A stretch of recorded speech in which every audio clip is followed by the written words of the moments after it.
This is page 75 in our notes. This is kind of the start of CFA 8 and 9 notes that are on statistics and probability standards 1 through 5. This standard is SP1 on statistical questions.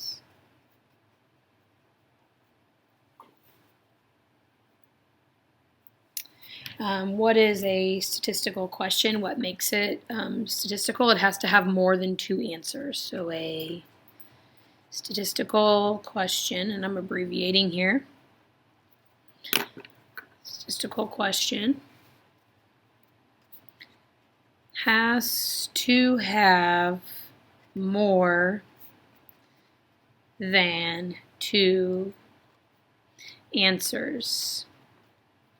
So you can't ask a question that's a yes or no type of question, because that would only have 2 answers. So what are examples here that you might see for statistical questions? What are the 6th graders in Mrs. B's class favorite colors? So you're asking a group of people a question, and then there's a variety of answers you could get. So to think about a statistical question, think about possible answers. Are there more than 2 answers for possible answers? Well, first off, you're asking a group of people, so that's always going to give you a variety of answers when you ask a group of people. So that's good. Possible answers, kids could say their favorite color is red. You could say purple. You could say blue, you could say yellow. There's lots of different colors that they could answer. So is that a statistical question? Yes, this is an example of a statistical question. Remember question mark at the end when they're asking questions. Statistics. Some people want to know what are statistics.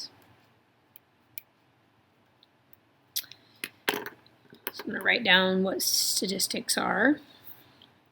A branch of math that involves collecting and using information and data. So a branch of math that involves collecting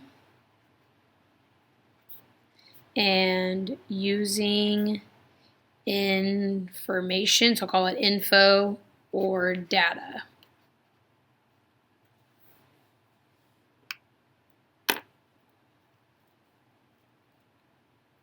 So we're going to do some examples to see if these are statistical questions or not. This example says, do you like to buy DVDs? Question mark. So how can you tell if this is a statistical question? Possible answers that someone would answer to this could be yes or no. So no, this is not a statistical question. BC in my note stands for because. It only has 2 answers or 2 answer choices. You could either say yes or no. A lot of times when you're saying do you, you're asking one person. They're either going to say yes or no. That's not a statistical question. So let me give you another example. Do you prefer rock, country, pop, or jazz music? Question mark. So again, it's asking you one person, but do you see how I offer a variety of answers that someone could say? So this is yes, it is a statistical question, and BC in my notes means because.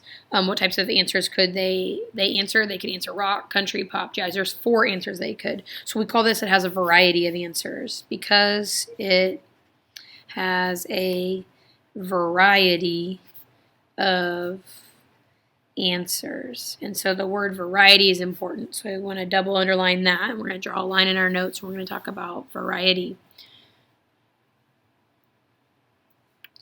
So the question here, these examples are going to have what I call too much variety. Okay, too much variety. So here's my example.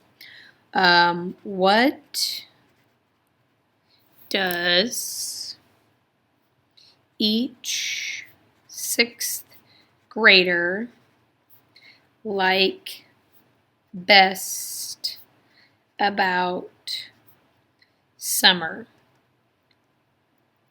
So if I ask what does each 6th grader, which is good, I'm asking several people here, so I know I'm going to get variety, but when I just say what do you like best about summer, that's almost too much variety. You can say things you like from sports to things you like to do. So there's just a lot of variety. So how could I be more specific? Ways to be more specific. So I'm going to write more specific. So you don't want your question to have too much variety, but you also want to have more than 2 answers. So an example of asking, could I narrow it down to like favorite water sports? So I could say, what does each 6th grader's favorite water sport? Question mark. So then we know they're at least going to answer different types of water sports. Maybe what is each 6th grader's? Maybe what is each 6th grader's favorite water sport? So then you know you're going to limit the variety down to water sports. Could I be more specific and limit it down to just summer sports? Okay, so which summer sport do you like best? So then you're at least making the variety down to summer sports that people have to answer.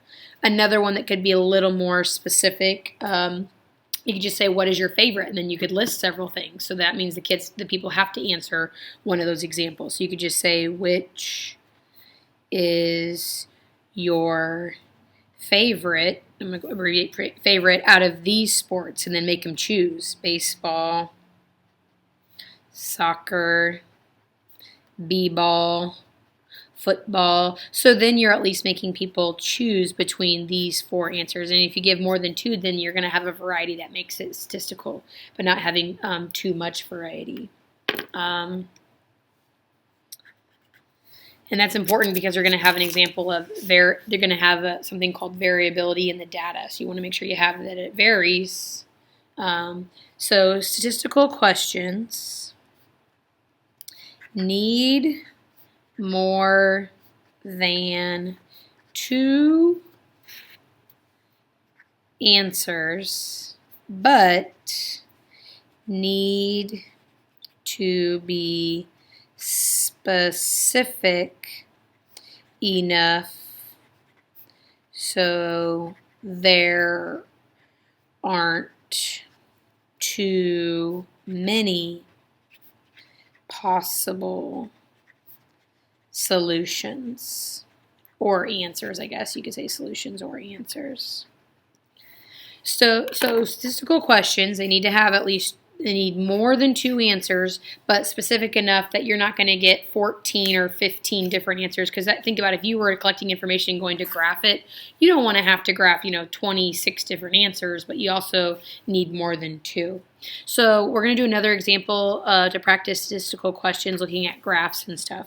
But your homework is going to be the worksheet on statistical questions.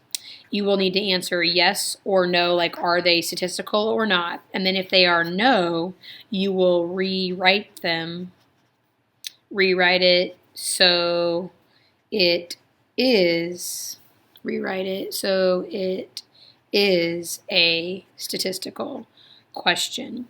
So if the problem is no, because they only ask one person, what their favorite color is, maybe you can change it to what are the students in Mrs. Bramall's favorite colors. If it's too specific and only answering, and asking one answer, try to make it have more than one answer. So we'll do some practice on that.